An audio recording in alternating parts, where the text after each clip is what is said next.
And to finalize your Thursday, which as you notice, my videos today are a little bit short. Sometimes they're just short, sometimes they're not.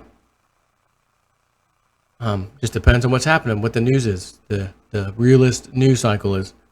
We're going to finish this one off with our pals over in Italy. You know, the country that had two nice-sized banks fail. We're not going to do bailouts anymore, or bail-ins. We're going to do bail-ins. We won't do bailouts anymore because it's against our, rules as the European Central Bank said and whatever. But we changed the rules because we kind of had a vocal vote on it real quick and decided we'll go ahead and do a bailout again. yeah, that Italy. This is Wolf Street also. What's keeping Italy's government debt from blowing up? Even Italian banks are dumping Italian government bonds. New statistical data from the investment bank Jefferies, LLC, has revealed a startling new trend that could have major implications for Europe's economic future. Italian banks have begun dumping unprecedented volumes of Italian sovereign debt. Holdings of government debt by Italian financial institutions slumped by a record $20 billion in June, almost 10% of the total, after $9.4 billion of sales in May. As the Financial Times reports, the selling by Italian banks is the most emphatic example yet of a broader trend. Banks sold $46 billion worth of government paper in June across Europe, taking the total reduction since the start of this year to $257 billion. The bank's mass sell-off is probably being driven by two main factors. First, as an attempt to preempt a pending Basel III reform package that could eliminate the equity capital privilege for EU government bonds, read fears of Italy doom loop resurface, and second, to position themselves for an anticipated autumn announcement from the ECB that will begin tightening monetary policy. By the way, I just reminded myself, I don't know where the hell it came from, but I need to do one more after this. It's a short one, but it's very interesting where people are taking out loans against their person, their body, collateral. Somebody emailed me the other day and was like, I just put a down payment through the Federal Reserve, my collateral, my Social Security, my birth certificate, and put a down payment on a Tesla vehicle. And it went through. And he's telling me this, and I'm like, I don't know if I want to mess with that, to be honest with you. That makes me a little nervous. I just got an update on this, and there was a lawsuit going on, and they won. And this needs to be spoken about. You have collateral that the Fed has used you as collateral and has money with your name on it, and you can get access to it? Apparently so. That video is next.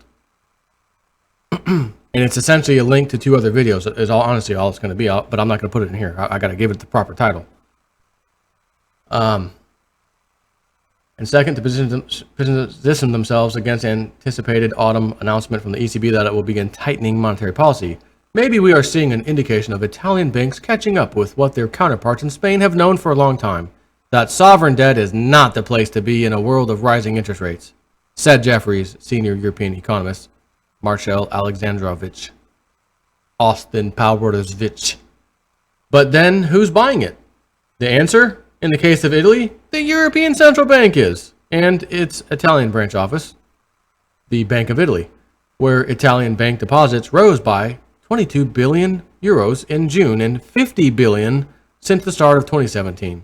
The ECB, European Central Bank, overbought Italian government debt in July with purchases of 9.6 billion, its highest monthly quota since quantitative easing began.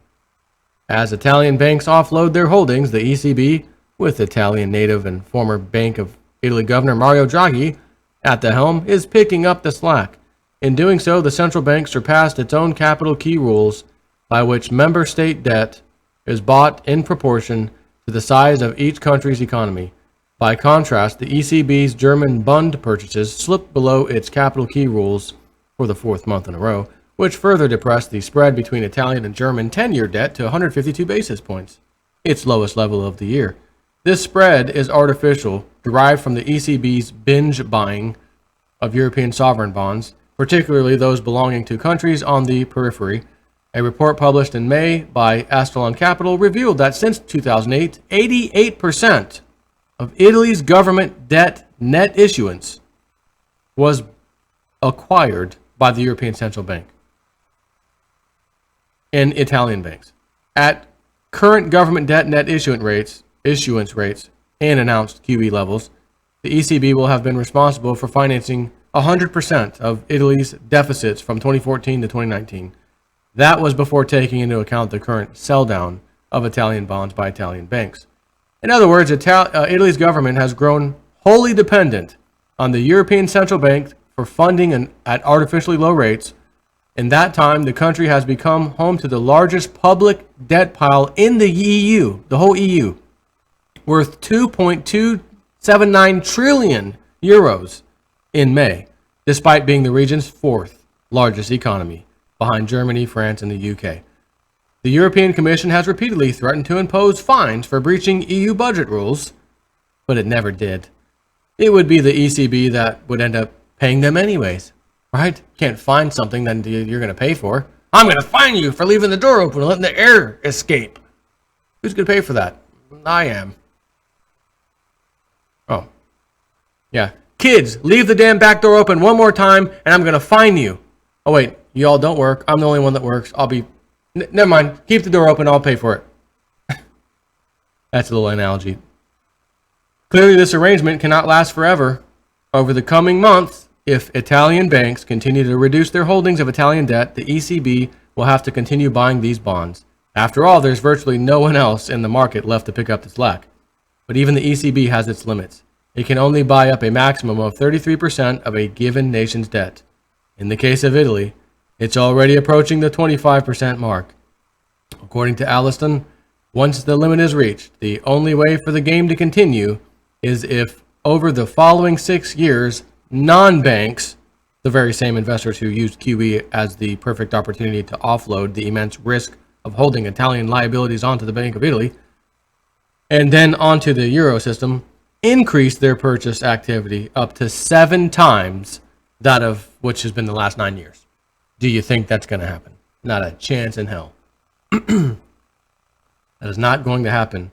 It is for this reason, as well as the unresolved issues in the banking sector, the over 400 billion euros of Target 2 debt the government owes the ECB, the rising public opposition in Italy to Eurozone membership, and the growing likelihood of political instability as elections approach in 2018, that Italy remains the Eurozone's weakest link. You are the weakest link. And which, with each passing day, as the economy grows more dependent on ECB funding, it grows weaker. I do have one more video, like I said. Let me get on that one right now. It'll be quick. Take care.